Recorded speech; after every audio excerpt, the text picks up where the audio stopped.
Welcome to All the Things They Don't Want You to Talk About podcast. This podcast will explore all the subjects that make the insecure squirm in their seats.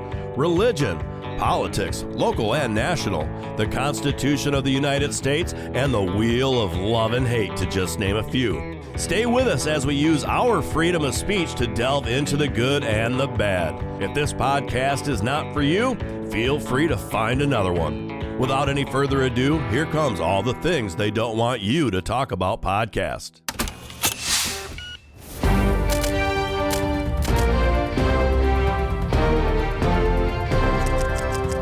Good day and welcome to All the Things They Don't Want You to Talk About podcast. You can find out more about us at tabootalkback.com. Please like, share, tell everybody you know about the podcast so we can build it and let more people know about the wonderful things that we are talking about. But can they truly be wonderful things if they're all the things they don't want you to talk about? That's part of the question. Depends on who they are. Yes, the voice of Milan Bittenbender. Good, and I'm even changing you probably from just religion contributor just to, I don't know yet. You're just a part of the podcast and especially our religion segment. So Amanda Jones is also here, producer of All the Things They Don't Want You to Talk About podcast. Hello. And good to see you today. So see you guys. Yeah. We before we started here, we almost kind of want to bring something full circle. And as we talked about these podcasts that we're doing, we kind of mentioned, it's maybe we've gone down some rabbit holes and we've gone into some pretty deep discussion and ended up talking about some things that weren't necessarily generally happy or what you could do about all the things we talked about. We're going to try to do that in this one, bring it around a full circle to salvation at the end and how that can come about. But before we do that, we want to talk about the sinful nature of man and kind of the basis of sin. And, where did it start? Where did it go? How did it snowball out of control to even talking about Sodom and Gomorrah in a town that or a city that manifested what we see as maybe as physical sin. So I don't know if is that a good enough introduction to where we want to start on this, Milan? Yeah, I think that's pretty good. Okay. Yeah. So, All right. Well, let's talk about the sinful nature of man. Why is man sinful? Well, we did talk a couple weeks ago about the fall of man in the garden, and it really comes back. Here's the problem, Rob. Everybody has a different idea of, first of all, whether or not sin is even a thing, okay, right? Mm-hmm. And then if it is, what is it, right? But if it isn't there, what do people say it is? Do they just call it immorality, or I mean? Well, usually there still has to be a word, even a secular word, because sin is kind of a religious word, is it not? Sure. Well, I think everybody believes in evil to some degree. Oh, absolutely. Most of us would say that other people are evil. I'm not, but other people are, right? Right. And so we have a tendency to see the faults or the evil or the bad intentions in other people. We struggle to see it in ourselves. That's correct. Part of the brokenness, right? Our lens is broken, so we can't see it the same. But then we end up in this whole, but I'm not comfortable with the idea of sin, right? Mm-hmm. Right and wrong. Who says what's right and wrong? Who makes this sin or not sin or that? And that's where all the confusion really starts, is if we don't have a standard, if we don't have a beginning point of, quote unquote righteousness, well, then how can you have sin? Yeah. I mean, a standard has to be set. Yeah. Yeah. We have that with just laws of the land. So people know. Yeah. Well, in our laws of our land, is most of these laws are based on religious context. Yeah. That's where it came from. Our laws are based mostly on morality. Well, I really believe one of the things that the scriptures teach us is that there is a law written on our hearts. In other words, morality is kind of programmed into our operating system as a human being. And we know that there are certain things that are right and certain things that are wrong. And even people that would argue that there's not, you could just say, okay, so let's say somebody comes along and takes your stuff. Uh-huh. And if you try to resist, they beat the crap out of you to get your stuff. Yeah. Would you say that what they did was wrong? Well, heck yeah. Well, we know that's wrong. Well, so there is some kind of standard. The problem is putting our finger on what is the standard and who's the standard bearer and who determines the standard and all of that. Well, in the secular world, that is our laws, Right. and then our Exactly. judicial and prosecutorial system. Yep. That's what helps, guide that line. But Yeah. when they're not involved, who is?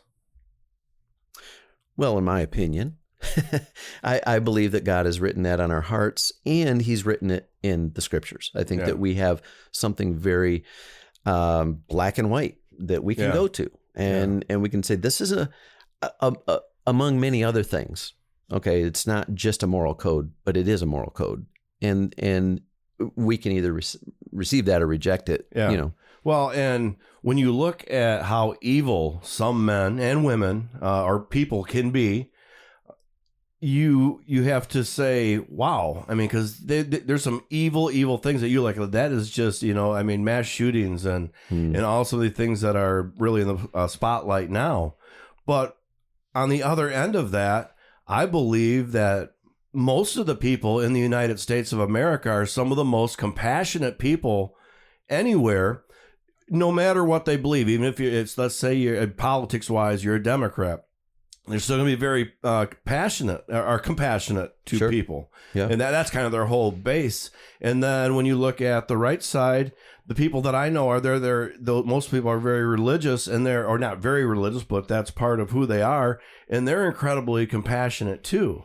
So I think as a whole, no matter what you believe ideologically, that we are very compassionate. And that's why you see so many people where, sending money, across overseas. You see them sending to groups all over from it, but that's separate from our government who does that. Their whole reasons are something different. But when people are pulling money out of their own pocketbooks and sending it to people and organizations overseas, that to me, that just shows one high level of compassion.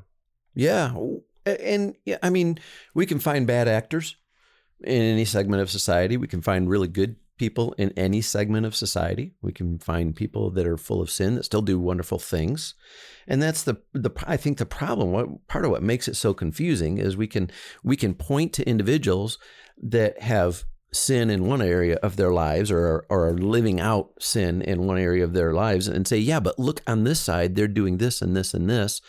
And vice versa. You can find people that are very quote unquote righteous, maybe even religious.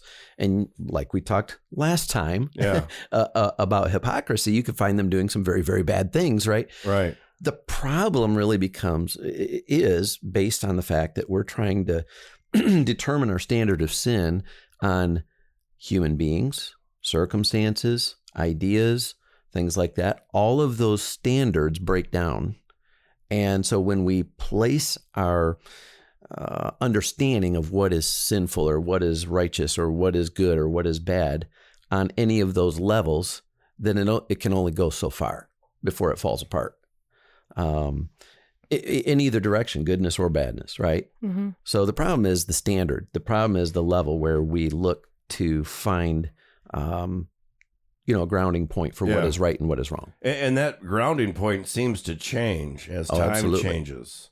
Because when you look at, let's just go back to politics for a minute. One side's pushing more for things that it wasn't that way before 10 years. You could see it's a drastic change to how things are right now.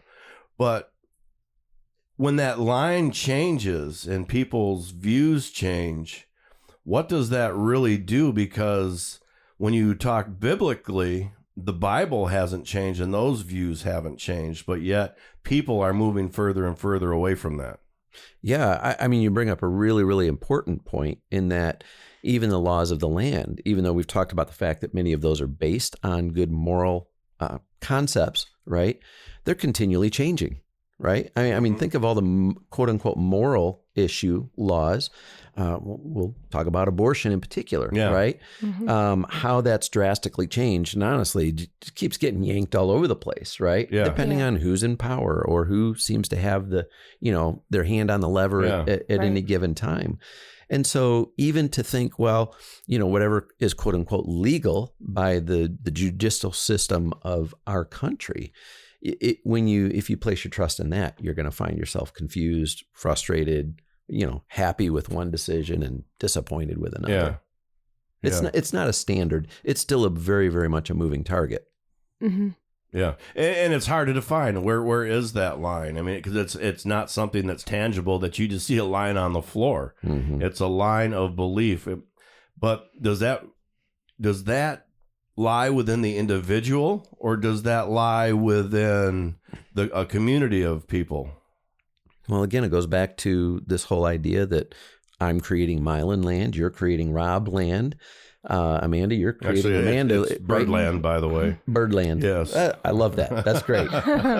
Thanks for inviting me into Birdland. Right. I get to be a part of your little kingdom here. That's right. But when we have that mindset that really my life, it revolves around me and what I think and what I believe and what I want, and I make the decisions and all of that, then you're going to have tremendous conflict, because, I'm living life right alongside of somebody who has a totally different set of values and beliefs. Yeah. Mm-hmm. And so, you say, where does that standard lie? As a believer, as a follower of Christ, I've investigated the claims of Christ and Christianity, and I've personally decided that that's where my standard is going to rest. Now, once I make that kind of commitment, I can't just, flow with every, societal, cultural shift. Right. That's my standard. And I've put my hope in that. I've put my trust in that. And that's my go-to. Okay. Amanda, everybody gets to decide for themselves. Yeah. But ultimately, that's kind of where I'm in this weird transition phase, I guess, because I've came to that conclusion of stepping back from society and society standards. Yes, I have to follow the law of the lands and all these things, but it's more of, I'm not letting things bother me as badly as I have in the past, where I'm stepping back far enough where I can see everybody else fighting, and I just want to live my life. Yeah. And I want to be peaceful, and I would rather change people's minds through my actions and my words than just ranting. Oh, they did this on this side of the news, and on the other side of the news, they did this, and arguing with people. And it's more of a, no, these are the facts. What are you going to do with them? Think for yourself, make your own opinions, but having that standard of Christ or God or somebody that's not like a pop star as your idol, I guess. Not that I'm looking at people as idols, but as examples of, I guess. Well, you say that, but pop stars are idols to millions and millions. And it's terrifying. Not just children either who have the very pliable minds, but adults. Mm-hmm. I mean, adults that idolize, let's just throw out Taylor Swift. She kind of put herself out there again. They idolize her and she's all this stuff. And it's like, no, she's just a person. She's just a person that had that ended up with a lot of people around her that could make her turn into a star. She did not do it by herself. No one ever does. Mm-hmm. You have to be discovered, and then you have to have a whole team of people sending you where you need to go. Taylor Swift, I want to say she's a great writer, but she has a lot of people writing with her. There's a lot. I mean, those ideas, you don't come up with your own ideas just because you lived in a vacuum all your life without people. What you write about is what you know, and what you usually know is your experiences with people. Mm-hmm. Well, and those idols can come out of anywhere. I mean, some people, their propensity would be to idolize a business person who's extremely successful, or a politician who seems to say all the right things. And when we put our eyes on other people and say, oh, that's a standard, right? There is a standard, and I could put my faith in that. It's interesting because you see throughout history, all of these people, they've had their ups and their downs. Again, you put your faith in someone or something, and it tends to break down. And you find, when I was this old, this was my idol and that was my standard. Yeah. And then 10 years later, this was my idol and that was my standard.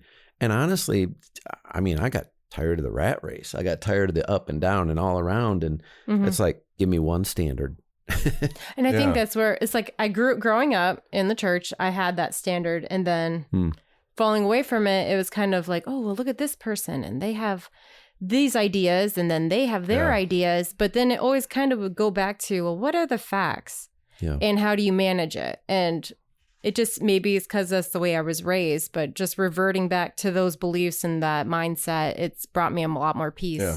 It's kind of, I mean, that when you talk about the church that way, it's almost kind of like the military for some people who they're very troubled. They go into the military and they find a sense of self. They find that responsibility that not everything's about them. It's about the people with them. And that's churches. I mean, it's kind of hard to, to equate the two together, but really is kind of, it provides a structure for you to follow.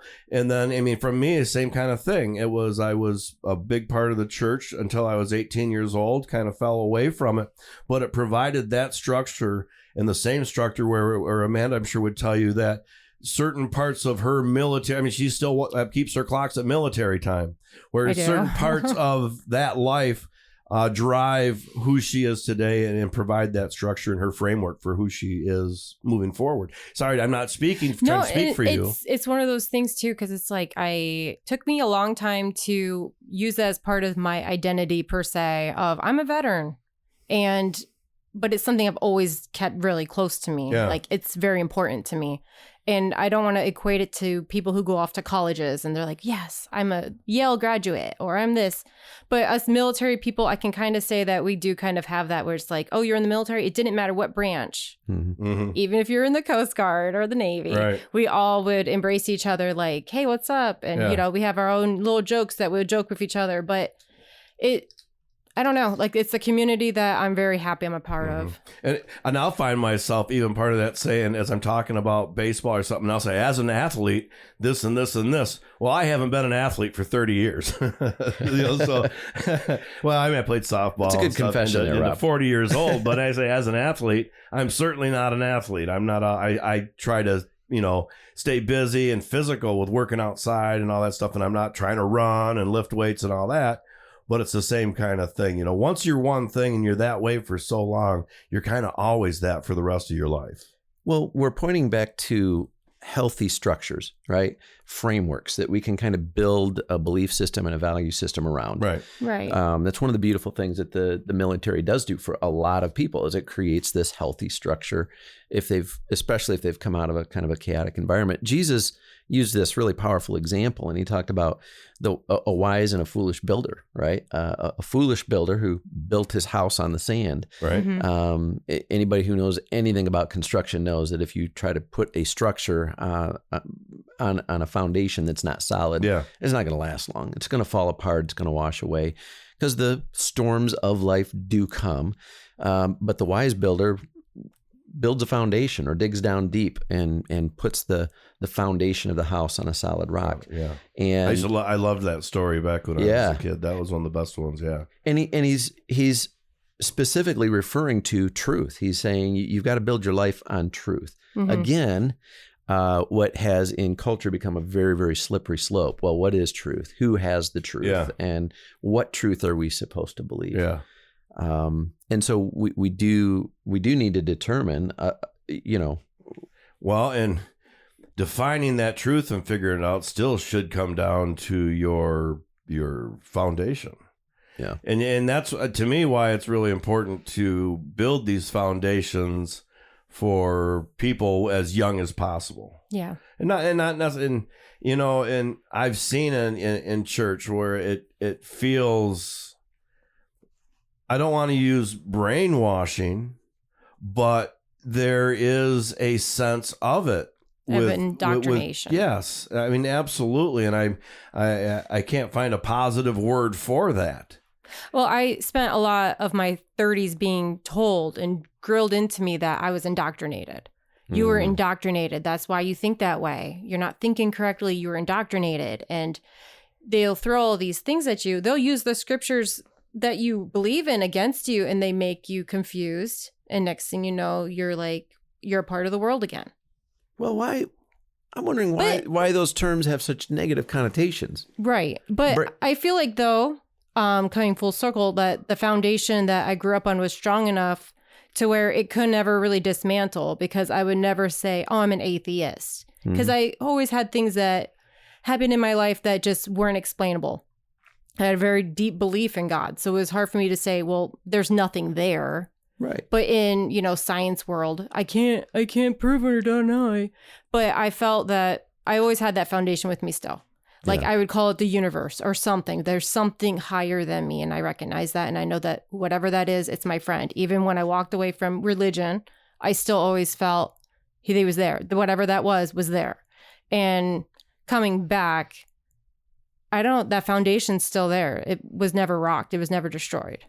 Yeah, and foundations often need some fixing, repair work. They need to be adjusted. The foundation itself, in the example Jesus gives, he says the wise builder dug down deep and laid the foundation on the rock. The rock is the truth. That doesn't change. That is what it is. And there is a truth to the universe, right?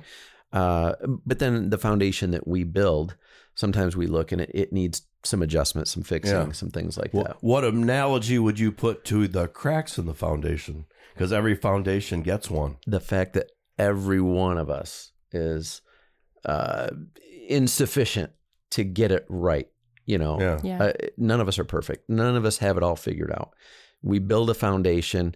What we build the foundation on is huge. If we build the foundation on the sand, when the storms of life come, it's going to get washed away. Or when, this idol falls apart and, we've washed away. So now we got to build our foundation on another idol or whatever. But, at the same time, none of us are perfect. And so all of us will have to go and repair the foundation at different times. The most important part, though, is what is your foundation built on? Is it dug down deep? Is it anchored to a rock? Yeah. Yeah. That's pretty deep right there. Yeah. I like it. In several ways. Yeah. No, it's very true. I mean, you look at houses, like the tornado country houses, like everyone's like, oh, the trailer park, there it goes. And earthquake houses. Yeah. There's lots of different foundations in the way your house is built. But once your house is, I was listening to a podcast of Jordan Peterson this morning, but he was talking about once your house is in order, everything will fall into place. Yeah. And if you're having those anxieties, all these things, is your house in order? Yeah. And you can't ask for God to give you more things if you can't handle what he's already given you. And so I'm always it's my test to myself to become a little more out there and stronger. It's like, okay, well, I did it. I get it. I can do it again. But I feel the more I get my house in order, per se, everything is just kind of falling in place. Because it's not your physical house. It's your body. It's who you are. It all reflects each other. That they're talking about with getting your house in order. Yeah. Your life. Life is very complex, and I think we try to oversimplify it, and we get sucked in by all of these surface things. You mentioned, somebody like Taylor Swift, and I mean, go back 3 years and it was somebody else, and 3 years before that it was somebody else, and as long as we keep our eyes focused on the creation, Romans 1 talks about this. Paul says, we've set our eyes, we worship the creation rather than the creator. And the creation is always changing. It's always revolving. It's always, and all of those things rise and fall. Our own lives will rise and fall. Jesus is challenging us to anchor our foundation on something that's much deeper than anything in this creation. Yeah. Now, one thing I saw something the other day, and it kind of made me think a little bit. The guy was on the video was talking about all the different religions. And in every major religion, there is the common theme of the return of God, of him coming back.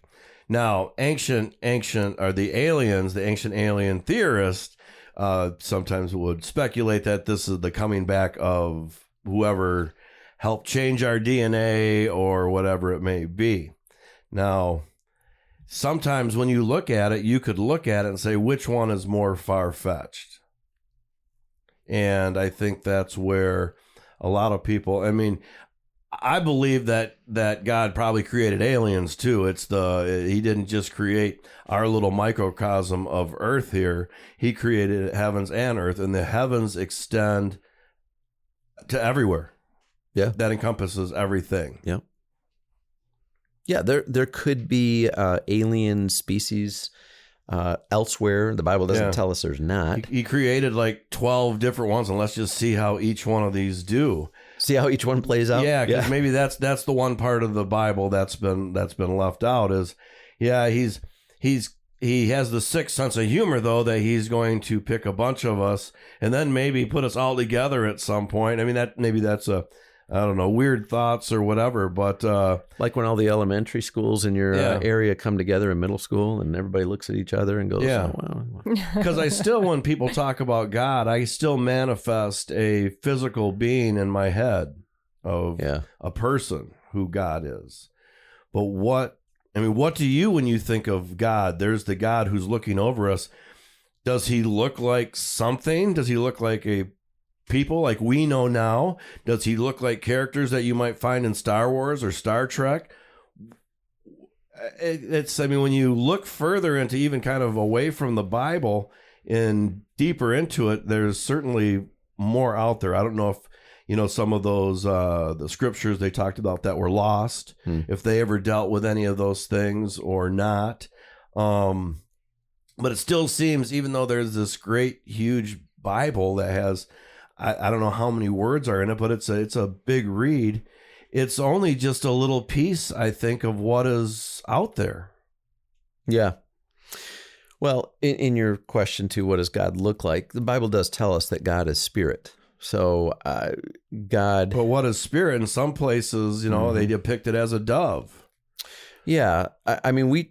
Because we're finite beings, we're going to have a physical representation for everything. As a matter of fact, I think part of the difficulty of us comprehending who God is and just how, I don't want to say massive because it's not about size, but how far beyond our comprehension he is.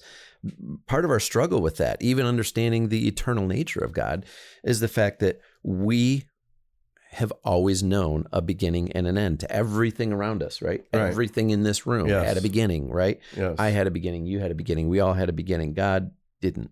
By the same token, everything in this room has a physical manifestation, right? Even though I am a spiritual being, I'm a soul, I have a body, there's a physical manifestation.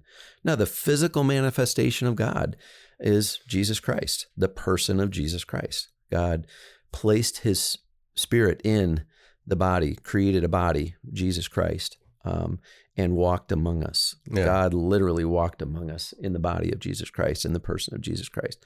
So, but as far as, God the Father, the being that, as we said in the first episode, created the heavens and the earth, I don't think he is a physical being in that sense.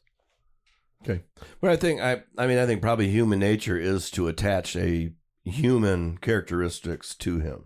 We kind of have to. We kind of, there's something in us that is, limited in our ability to wrap our minds around something if we can't connect it to something physical. Yeah. And then you have to wonder about those that were visionaries in sci-fi, like a George Lucas and a Gene Roddenberry. How do you come up with these things in your brain without actually ever seeing anything like it? To me, it's just crazy that the imagination can get us there, unless there have actually been people who have gone there and seen these things and they're still, working off these residual memories. All right. Who's to know? A lot of people say they've been abducted by aliens. And back to the topic about aliens. Have you explored the idea that aliens are demonic creatures? I certainly believe that they're different ones, and that some are probably trying to champion the cause of life. Mm-hmm. And I certainly believe there are ones out there that are here to conquer, to take your resources, to kill, enslave, mm-hmm. and I even believe now, and people say, what a kook, that they walk among us. Yeah. Yeah. Angels and demons. Yes. Right. These are created beings. They're lower than God, but they're spiritual in nature. And as we read the scriptures, you could replace any time it talks about an angel or a demon with an alien, mm-hmm. right? And it almost sounds like you're talking about the same thing, right? Yeah. There are quote unquote creatures, I don't know if there's a better word to use, that have appeared among men, like you said, maybe even walk among us. And so, that's not a new concept to the Bible. And when people say, well, what about the aliens? I'm like, well, I think the Bible speaks to them. It just uses a different name. Interesting. Yeah. Yeah. I'll have to think of it that way. Well, I mean, it goes back to the same thing where our Smithsonian denies giants, yet we find skeletal remains of people that are 2-3 times the size of us. But they deny it, and I think they deny it because there's almost like a division between church and state. There want to be a division between science and the Bible. Yeah, and because it says it's in the Bible, science has to say that's not true at all. They're afraid of being labeled kooks. And at the end of the day, that is the mindset is that anything supernatural, which means above and beyond the natural, what again we can wrap our minds around because we can touch it, smell it, see it, whatever, is just out of bounds. It's off limits. But here's an interesting concept. When we read the Bible, there's different words for God. Elohim is the one that we read first. And Elohim is not necessarily the creator God of the Bible. It's the realm of the gods. So a lot of times when it's speaking of Elohim, it's referring to beings that are supernatural, that they're spiritual in nature. Yahweh is the proper name given for the God of the Bible, the creator of the universe, the one who called Abraham and who, began the nation of Israel, which led to the birth of Christ, and the God that we would look to as the Bible says, the Lord of Lords. In other words, the God above all of the gods, the realm of the gods. And this isn't like the Greek gods. This is a different kind of concept. So not to be confused with that. But I mean, but they still had that same structure. And they might have gotten the hierarchy thing where they had Thor and Loki, and I'm just one off the Marvel movies. But what? All right, tell me what was Dad's name? I'm forgetting his name right now. Odin? Are you talking about thank you. Yes, that Odin. or Zeus? Odin and Zeus. Well, Odin was Zeus, right? Or was Odin the evil? All right, whatever. I don't. All right, you're killing me. She says she's watched them all, and I've seen them all, but well, I can't they think. don't have Zeus, or do they?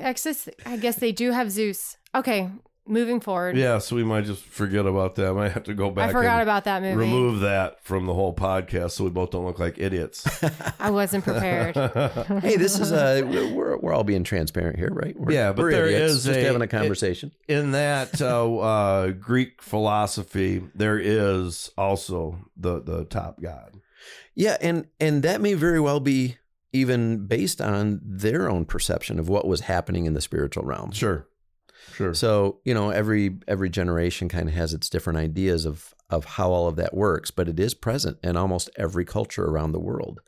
That there is a, quote unquote sphere of the gods, things that we can't understand, that we can't wrap our minds around, and experiences that we have that are beyond us. Right now, hot topic is aliens. Yeah. Well, it certainly is one of those ones where you can talk about it forever. But so how, when you talk about these aliens or whatever it is, how do they equate towards sin? Well, again, if there are angels and demons, we believe that angels are the ones who've stayed loyal to God, recognizing him as the creator, as the one who receives who deserves all the glory, the recognition as the God of gods. And when we read the scriptures, we find that at some point in history, and we don't, it's not clear when that was, but that Satan, Lucifer, was an angel that had tremendous influence over many of the angelic beings, with pride in his heart. This is where that sin of pride comes in. Wanted to elevate himself above God, wanted to receive worship for his own glory, and led angels, a segment of angels, approximately a third, in this kind of rebellious act against God. It doesn't say that there was a much of a battle, but that God struck that resistance down in a heartbeat. And so those angels that were condemned for their actions of being a part of that rebellion are the demons. Yeah. Now they've been kicked out of heaven, and it appears that in the darkness of their rebellion, their desire is to do everything they can to hurt or disrupt God's creation and create problems for God. And of course, us human beings are easy pickings. Yeah. Now, when we talk about good and evil and sin, you can go back and look throughout our lives. Amanda's just a little bit younger than us, but go back and you can look and spot, which you couldn't spot then, what may have been those evil influences on you. Where I don't know, I would say, my last 4 or 5 years, I feel as though those the evil influences on me are less and less. I feel like I haven't run across it anymore, and almost feel like maybe I finally made a decision to do as good as I can, to be the best that I can, and I'm not being, I guess, singled out. They're not coming after me anymore, or I'm not seeing them. I wonder if that's a kind of a cause, if that happens in life just kind of naturally as you become who you are. But you do see people that have had tough lives and have made bad decisions all their life, and they just keep getting worse. I mean, right to the day that they die at 70 years old, they're still doing evil things. I don't. How do you stay on that path, and if you are on that path, how do you get off of that path? I guess that's maybe trying to look towards this word salvation we mentioned earlier. Yeah, man, that question right there, you just kind of opened up a big. It took me forever to hole. get to it, and I didn't even know if I was going to, but I think I eventually did. So here's a couple things that come to my mind when I think of that. First of all, I think I find that my own life is a series of mountaintops and valleys. When I'm on the mountaintop, I've grown, as a 54-year-old man, to realize that another valley will be coming, and I've got to be prepared for that. Right. If I ever think that I'm on the mountaintop and I'm here to stay, I'm just setting myself up for a dismal failure. Yeah. The other thing I think, is important for us to realize is that wisdom does come with age. We see how those things play out, and over time we go, dang, as much as I thought that was a great idea, it just didn't pan out. Yeah. This is one of the really, really important reasons why I think one of the most foolish things that we're doing right now is treating kids like they're adults. Man, if I had the freedom to make the decisions that kids are making today about morals and about all of those kinds of things, for whatever reason, our culture thinks that we're supposed to treat them like they're adults and like they no, they don't have a clue. I didn't have a clue when I was that age. And yet we think if a kid feels something, well, that's who they are. Boom, we just join them in their foolishness, and we celebrate them on to absolute dismal failure. Too many times. Yeah. I will say, though, that sometimes you do have to treat them like adults, and so they find out what's going to happen to you when you do this crap when you're an adult. Sure. And it's wise for us to understand which things we can just let them run with. Not the adult thing that you can just do whatever you want because you're an adult now. But here's what happens. If you were an adult and you went and you hit this person, you're going to spend the rest of this week in your room and you're not coming out, which is going to be kind of like, without all your stuff in your room, like it would be in a jail cell for a week. I know with my kids, my 14-year-old, there's a phone there, but it's not been happened yet. It didn't give it to her yet because she's not responsible enough. But it's there. And I remind her, well, you need to show you're mature enough for this. And it's hard for her because, 9-year-old cousins have phones. Even the littlest ones, they have phones. But for my kids, I'm like, you need to show a lot of responsibility. And somehow I got put on a group chat for the band. So it's a lot of middle schoolers. And just all this stuff that these middle schoolers are saying to each other, it terrifies me. I'm like, okay, that's going to be another 6 months before I'm going to trust this age group with their own phones. And they're just saying really, really bad things about each other. Or then you hear the stories of kids sending other kids pictures. And then I've had to have those adult conversations with my teenagers to say, you can't do these things. And in an adult world, you would go to jail. You could get put on a list. You're not going to be just protected because of who your parents are or whatever. Because at a certain stage in your life, you're going to be held accountable. And so everyone needs to have those conversations with their kids so they don't get put in those situations. It's just how it's. Yeah. I tell my boys all the time, I say the consequences for sin grow as you grow, right? Right. Yeah. So what is a little thing right now, if we don't nip it in the bud, we don't talk about it now, we don't give you wise direction in this moment, then I know it's something that will grow and grow and grow and grow, and with it the consequences. And so, what's not a big deal right now will become. Yes. And I'll always give them the disclaimer when it's going to be, one of those talks that parents don't want to have. Like, it's going to be more, how did I say it? It's going to be worse if we don't talk about it. Yeah. Like, we have to talk about it. It's uncomfortable, but it's going to be even more uncomfortable if we never discussed this or talked about it. And so, it'll be more uncomfortable if we're talking about this with a glass partition between us. Right. And I think a lot of people are scared to have those conversations with their kids. Too many of them want to be friends. They're my friend. Well, there's something to be said for being friends with your child, but you can't be all the time. No. Sometimes you have to be the parent and let them know that your word is the word, and that's it. And I just see so many. I went to Aldi the other day, and there's a family, a mother and a father, and they were probably, I would say, in their mid-40s.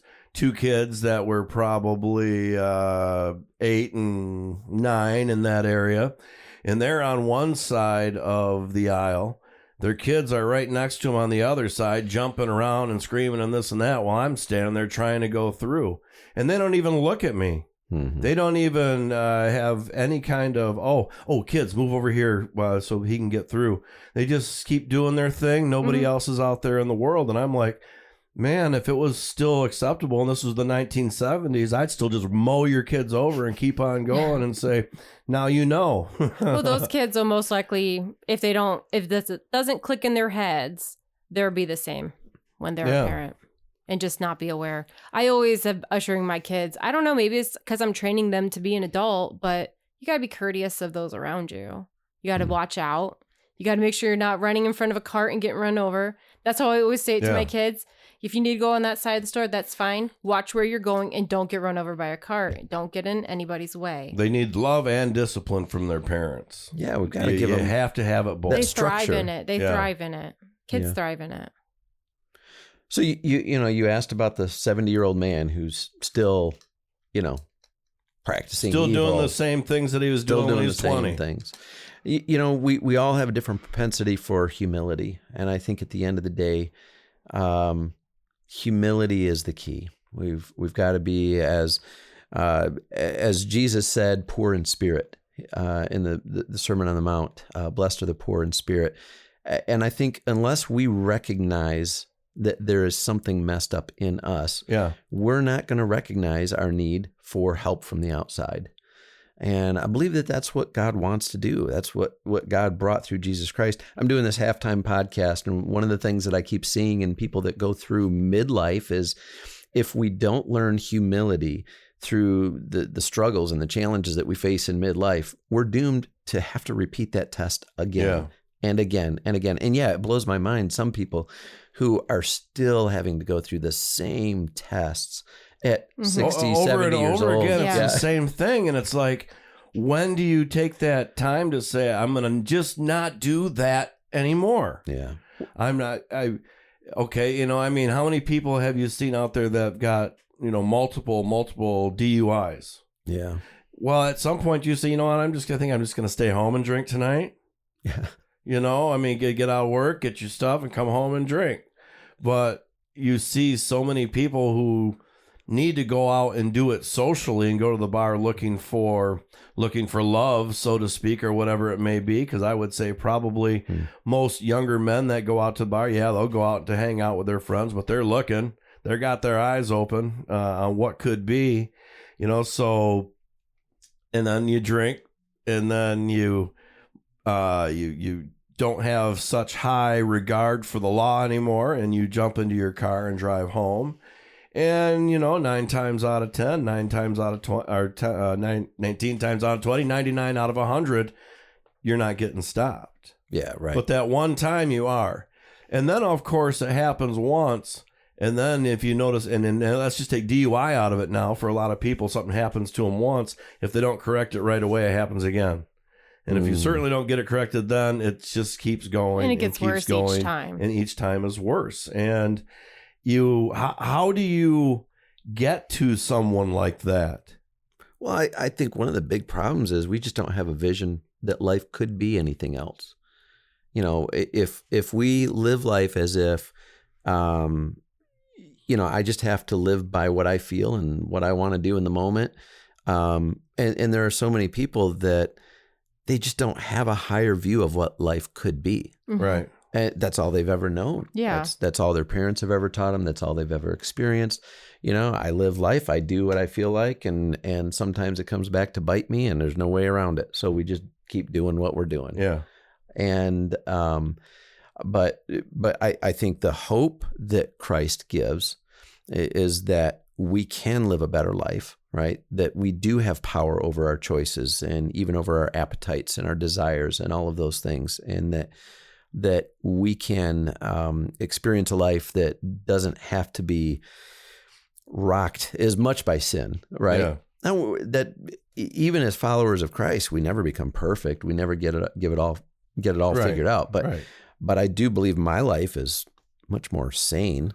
Than it With was the at 20 and structure. 30. And Yeah. I mean, I say probably most of our population on Earth does grow and does learn from their mistakes. And of course, you know, those that are career criminals all their life, those really are small numbers. Yeah. But when you see so much of it, you know, now you see the crime and the murders in Chicago. I was talking to a buddy the other day, and he's like, yeah, you know, back in the day, I mean, we're talking back in the day 5 years ago, I didn't worry when we went to go see a Cubs game. We just was happy-go-lucky. We park, we do this and that, and we go to the game, and here we are. And he says, now... He says, once you get to where you're going in your park, he says, man, I'm looking over my shoulder all the way into the park the whole time. I'm looking because I've got my kids or girlfriend or whatever it might be with me. I'm watching out because before we didn't even have to look out and really care. You still did have to. You just didn't feel you had to. But now, he said, man, it's just you can't go to the best parts of Chicago without worrying about that someone might shoot you, knife you. They're gonna, and certainly, you know, walking down Michigan Street, they're gonna walk up to you to try to sell you a shoe shine or do that. Which I got caught by one once, and he goes, yeah, we can do this. And I'll show you your shoe, and I'll shine it up for you. And he signs my shoe. He goes, man, that's nice. I said, all right, now I got one shiny shoe and one not. And I'm like, how much is the other? And that's $20. Like, oh. So yeah, and he got me. But you see that, not necessarily that those people out there they weren't committing a sin. Sure. But at the same time, you can feel that, okay, I'm here right now on the main street, but if I stepped over right here in this little alley, there's probably a lot more chances of something bad happened to me where someone may commit a sin against me. Well, society is made up of individuals, and as the individual goes, society goes. And that's what we're seeing happening, right? I think that's what you're referring to. It used to be we didn't have to worry about stuff. I mean, when we were kids, get on my bike and go anywhere I wanted to. My mom didn't even worry about me. She didn't care. She knew I was she'd all tell right. you to come back at lunch, and then after lunch, kick you back out for the rest of the day, or come back when the sun goes down. Yeah. Yeah, now and you'll get the wooden spoon if you don't. Now we feel like, you know, we got to know where our kids are all the time. Yeah. And we don't let our kids, you know, do the same stuff. And I think part of that is the media, and every bad thing that ever happens, we get to know about it. That is so true. It feels like it's around our corner every day. But the problem with it is it could be. Yeah. Yeah. You bring up a very good point. That's probably another topic for another day, and a very worthy topic. But it is true that there is not the same regard for moral standards in the world that we live in now. Yeah. You mentioned at the very beginning of the podcast, Sodom and Gomorrah. I think it's worth it to kind of unpack that story a little bit, because I think that's a lot of what is happening there. And, you know, sometimes people would say, what in the world was up with God raining down fire and destroying an entire city? We're talking man, woman, children, animals, the whole deal. But part of what we don't want to acknowledge is that sin is a spiritual disease. It's contagious. It's infective. And what was happening in that situation, for any of the listeners who don't know the story of Sodom and Gomorrah, there's Abraham and Lot. Abraham is a central figure in the Bible. Lot is his nephew. Abraham took Lot under his wing when his brother died, so took his nephew under his wing. They traveled together for several years. At one point, Abraham and Lot, their family, their business, both of them have grown. Abraham looks at his nephew Lot and he says, "I'll tell you what, Lot, there's arguing between your herdsmen and mine. Why don't you choose? There's two directions from this mountain range that we could go. You choose which direction you want, and I'll take the other option." Lot looks over and he sees this well-watered plain, and he sees this, this area that looks like the better choice, and he goes that way, and Abraham goes the other way. Down the road, we find that Abraham is visited by what we can only interpret as Jesus. We call it a Christophany, or an appearance of Jesus before he was born, centuries later. Jesus appears with a couple of angels. They have a conversation with Abraham.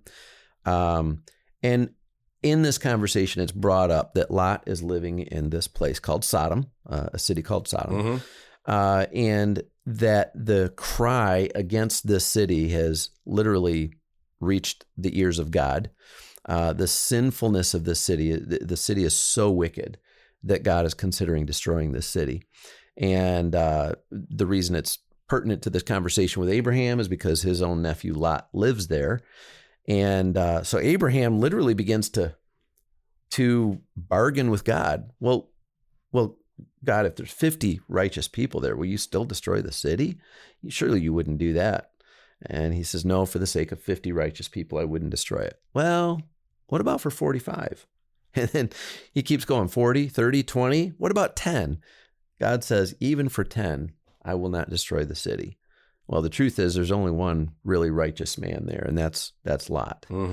And so the angels, Jesus and the angels leave. They literally go to Sodom, where they run into Lot at the gate of the city. Lot invites them in to his home. And I mean, he sees them coming. He can tell who they are. Like maybe not, doesn't know, but he knows that they're good people. He knows that that they should be protected or whatever. So he invites them into his home. And it says that literally as night came, the men of the city, the people of the city, surrounded the house and began to tell Lot, send your visitors out. We want to have sex with them. So there was there was a deep wickedness there. Now, some people would say that was just the sin of homosexuality, but really it was more of a brazen, they were, well, I think of human trafficking, right? That a person could literally pay someone else to get anything they want from this other person, this vulnerable person. Yeah. And there was no hospitality there. Lot showed these, the three visitors hospitality. He wanted to take care of them. He wanted to treat them well, whereas the men of the city simply wanted to take advantage of them for their own pleasures and their own desires. And so this is where the story shows us that sin is infectious. It grows. It is brutal. It becomes something that is out of control. And in some cases, and the Bible makes it clear that God will judge sin one day. He judged the world in the time of Noah with a flood. He judged this city, this area in the time of Lot with fire. And one day God will judge sin. And we have to be prepared for that. It's a warning in the scriptures. Yeah. Well, now, what is, you said wicked. Yeah. What is wicked? And, Sodom and Gomorrah, he didn't just destroy it because it was of sexual deviancy. There was other things. What were some of those other things? Because that's all I ever knew about Sodom and Gomorrah was because of the sexual deviancy of it. Just a free for all, I mean, just sex here, sex there, in the streets, sex parties at the house. That's what I envision when we talk about Sodom and Gomorrah. But that wasn't their only wickedness. Well, and that's what we find is that once you break down in one area, the other areas, once you give into temptation, you give into evil, we find that it's, again, like a disease, right? A disease grows inside of a body and it continues to do more and more damage. Mm-hmm. Sin is a disease of the spirit, of the soul, and it continues unmitigated. It continues to do more and more damage. It continues to break down what is right and wrong. And I noticed that. Are we getting near the end of our time here? No, we can keep on going all we want. I was just making sure that it didn't stop recording yet. Okay, because I kind of got into a sermon mode here, but I liked it. I did really appreciate that story of Sodom and Gomorrah because that added a lot more context to what I know about it. Well, and as Mark Driscoll says, the Bible doesn't just tell us what happened; it tells us what always happens. Right? It shows us the patterns of humankind, the patterns of the way life in this world works. And Sodom and Gomorrah is a powerful story of what we see happening. We see an area where sin has gone unmitigated. Nobody's challenging it. Everybody's living according to what they think, what they believe, what they desire, what they want. And it just becomes this, for lack of a better term, cesspool of sin and brokenness. And so, and we see that happening more and more in the culture that we're living in. I think that the more we say, oh, well, that didn't used to be okay, but now we're gonna give it a green light. That didn't used to be okay, but now we're gonna give it a green light. We're seeing that more and more, and it's never enough. You will never satisfy the hunger, the desire that sin creates. Yeah. And so this is Sodom and Gomorrah are examples of a city, a place where sin went completely unchallenged, unmitigated, and just grew into this space where culture completely broke down, society, civilization broke down, and these people were just not civil. Yeah, and as you told this story,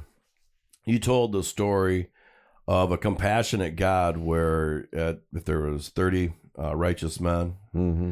where God was willing to take it right down to nothing.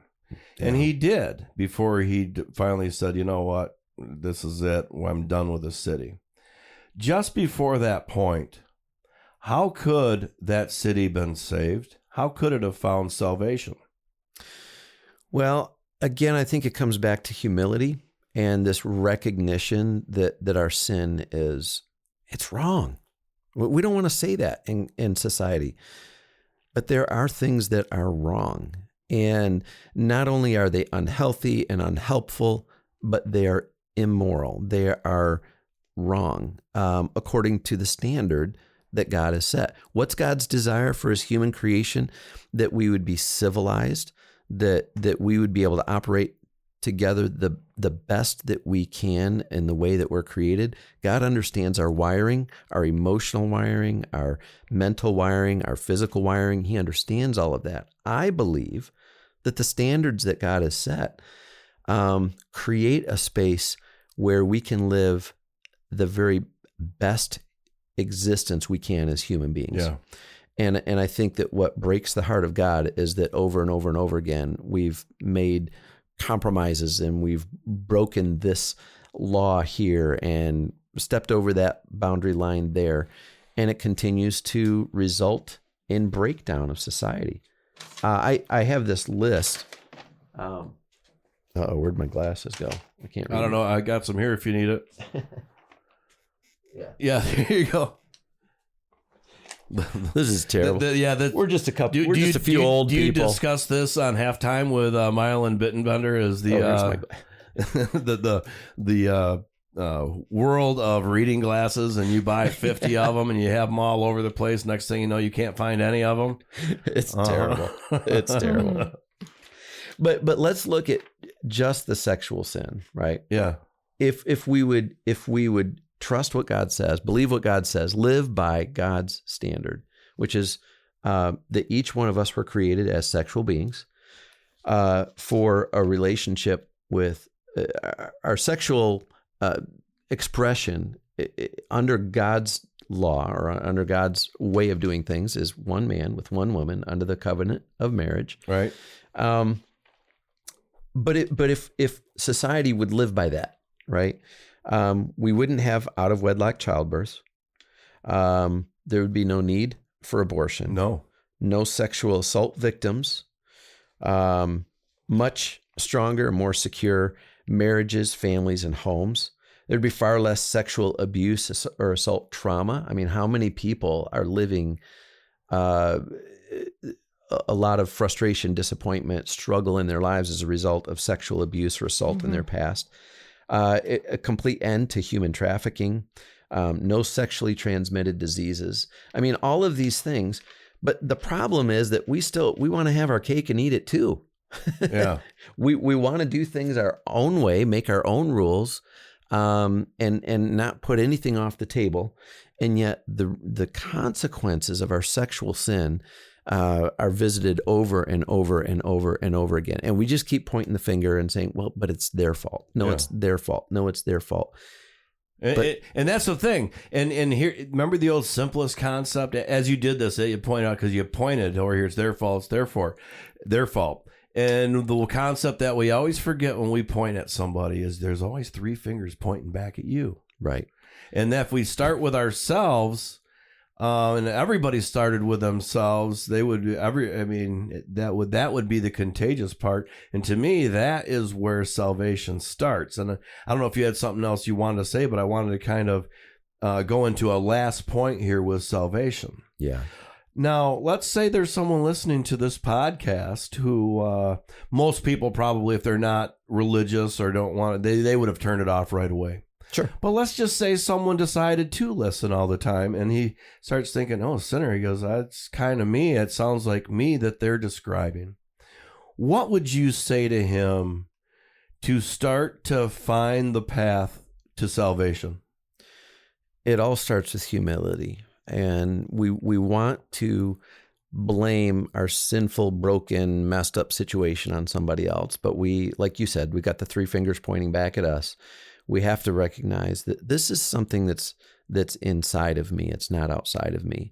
And humility recognizes that I don't have this figured out. And I may very well be, heck, I am the problem. Yeah. Right. When we can do that, the Bible outlines salvation like this. It begins with what we call confession. Confession is, I'm wrong. God and his standard are right. And it's acknowledgement that I am broken and I need something different. I need a change, which leads to repentance. Repentance is the idea of turning around, saying the way that I was thinking, the direction that I was thinking, the direction I was going with my life is not the right direction. I need to change direction. I need to turn around. And when we do, if we're willing to trust that God sent his son, Jesus Christ, to show us the way and ultimately to become the way, that we could find forgiveness for our past, for the brokenness of our past, and wholeness for our future by putting our trust in Jesus Christ. That's the salvation that the Bible lays out. It's not in changing or fixing all of your behavior, although that is a side product and a very important side product because that leads to a better, purer life. But really, at the end of the day, I need the mess that I've made to be forgiven, and I need to know that, okay, the salvation or the answer was not found in me. It never will be found in me. The answer has to come from somewhere else. And God himself sent his son to be the answer for us. Very, very well said. Yes. Amanda, any last words for our audience today? Well, I did have a verse that I was looking at. Galatians 5. Pretty much that whole chapter kind of touched base on a lot of the stuff we talked about. But specifically, verse 17, for the flesh lusteth against the spirit, and the spirit against the flesh. And these are contrary the one to the other, so that ye cannot do the things that ye would. And then the next verse is, but if ye be led of the Spirit, ye are not under the law. And I don't know, this just kind of clicked in my head. Well, God wants to write his law on our hearts. And like I said, we do have a moral code written into our soul. The problem is in our sinfulness and brokenness, we can't live by it. We just keep screwing it up. That's why we keep going, why the heck did I do that? And how did I get into this mess? And what God wants to do is he wants to put his Spirit within us, which partners with that part of us that wants to do right and knows what's right. And that gives us the power to literally change direction and live in a different way. Yeah. Well, so, and that's going to be my next question to you as we kind of finish up here, is you talked about humility, and you have to, but that starts within yourself. Yeah. Now, from humility and someone that doesn't know, where do they go? And what do they do to follow up on now they have that humility, realize they're a sinner and that they've made mistakes? What is the path forward from there? I mean, is it church? Is it finding friends that are part of a religious society or a Bible study group, or I mean, there's a million things that they can, or not a million, but the things that they can do. What are some of the things they can start? I mean, can someone? Yeah, I mean, reach out to the church. That's always a place. But reaching out to a church can be kind of a daunting thing. Yeah. I would think most people, if you're going to start and finally admit some things about yourself, you're going to want to at least go the next couple steps with someone that you trust, someone you can talk about those things, and then maybe expand from there. I don't know if I'm right on that. Yeah. I think you have to get the pride out of your heart before you're even ready to understand humility in a way, because it's...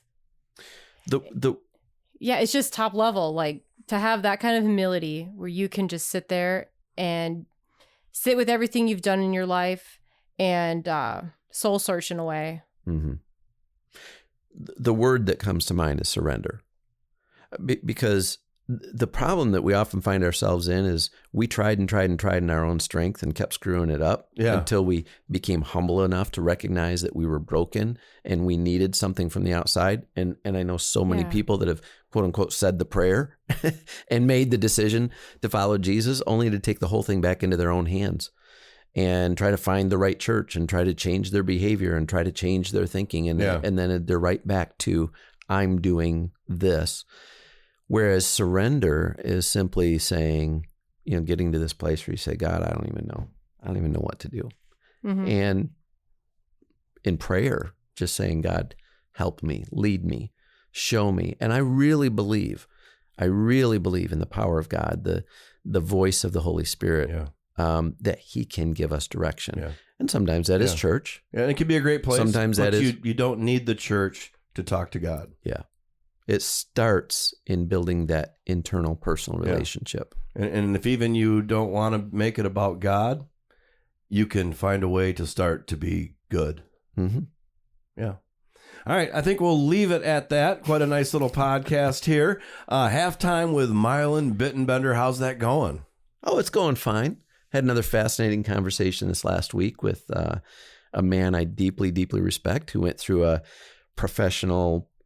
couple of professional crises, and just really learned about a lot about his own ego, and again, that word surrender. Being able to learning surrender. About yourself is a hard thing to do, but when you do it, and I'm not saying these words as I'm the model of evaluating my own sins, but I think I have a fairly good handle on it. But yeah, so sorry I interrupted you. No, that's fine. Who did you have on?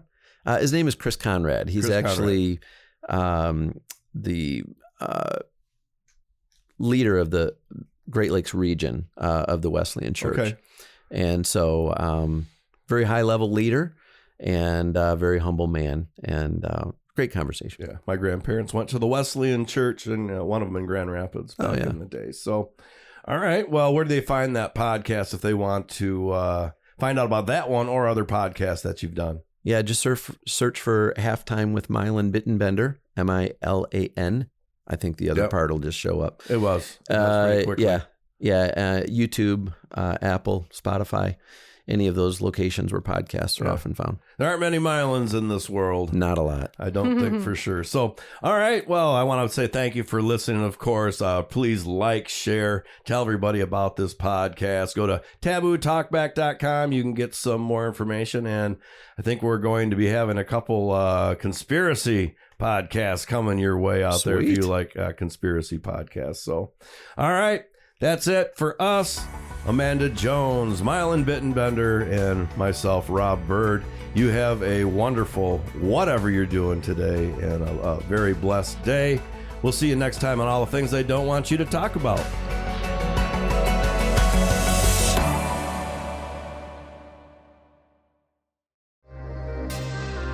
All the Things They Don't Want You to Talk About podcast is part of the Rob Byrd Moondog Podcast Network. Go to tabootalkback.com for more information. Copyright 2024.